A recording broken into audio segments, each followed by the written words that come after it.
சென்னை கொட்டிவாக்கத்தில் இசையமைப்பாளர் James வசந்தனின் car கண்ணாடிகளை அடையாளம் தெரியாத நபர்கள் உடைத்து சேதப்படுத்தியது தொடர்பாக நீலாங்கரை போலீசார் விசாரணை நடத்தி வருகின்றனர்.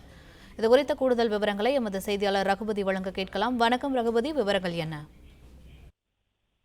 வணக்கம். சென்னை கொட்டிவாக்கம் பகுதியில் இசையமைப்பாளர் ஜேம்ஸ் வசந்தன் உணவருந்து சென்ற பொழுது அவருடைய கார் கண்ணாடி அடையாளம் தெரியாத நபர்களால் உடைக்கப்பட்டுள்ளதாகவும், இசையமைப்பாளர் ஜேம்ஸ் வசந்தன் தமிழக வெற்றி கழகத்தின் தலைவர் விஜயும் அக்கட்சியும் தொடர்ந்து விமர்சித்து வந்த நிலையில் இப்படி ஒரு சம்பவம் ஏற்பட்டுள்ளது பேசுபொருளாக மாறியுள்ளது.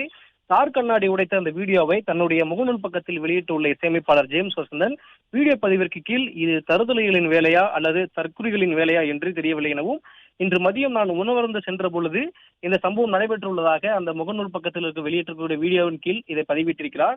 இந்த சம்பவம் அடையாளம் தெரியாத நபர்களால் ஏற்பட்டிருக்கலாம் என்றும் சந்தேகிக்கப்படுகிறது. அவரின் கார் மீது நடந்த தாக்குதல் தொடர்பாக ஜேம்ஸ் வசந்தன் கொடுத்த புகாரில் நீலாங்கரை போலீசார் தொடர்ந்து இந்த விசாரணை நடத்தி வருவதாகவும் கூறப்படுகிறது. சமீபத்தில் இசையமைப்பாளர் ஜேம்ஸ் வசந்தன் நேர்காணல் ஒன்றில் ஏன் விஜய்க்கு அரசியல் வரக்கூடாது என நினைக்கிறீர்கள் என்ற கேள்விக்கு அதற்கு ஒரு திரைப்படத்தில் அவர் புதிய நடிகராக வருகிறார் என்றால் வாய்ப்பு கொடுத்து பார்க்கலாம் என்பதும், தயாரிப்பாளரினுடைய அது தலையெழுத்து என்றும், மக்கள் பார்த்தால் லாபம் அல்லது நஷ்டம் தெரிய வந்துவிடும்.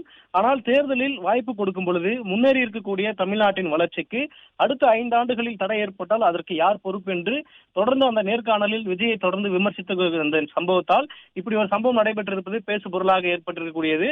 இந்த நிலையில் தான் நீலாங்கரை போலீசாரிடம் தொடர்ந்து அந்த விசாரணையான நடைபெற்றிருக்கிறதாகவும் தெரிவிக்கப்படுகிறது. விவரங்களுக்கு நன்றி ரகுபதி. பிளே ஸ்டோர் மற்றும் ஆப் ஸ்டோரில் இருந்து பாலிமர் செயலியை QR கோடு மூலம் பதிவிறக்கம் செய்யுங்கள். செய்திகளை உடனுக்குடன் பெறுங்கள்.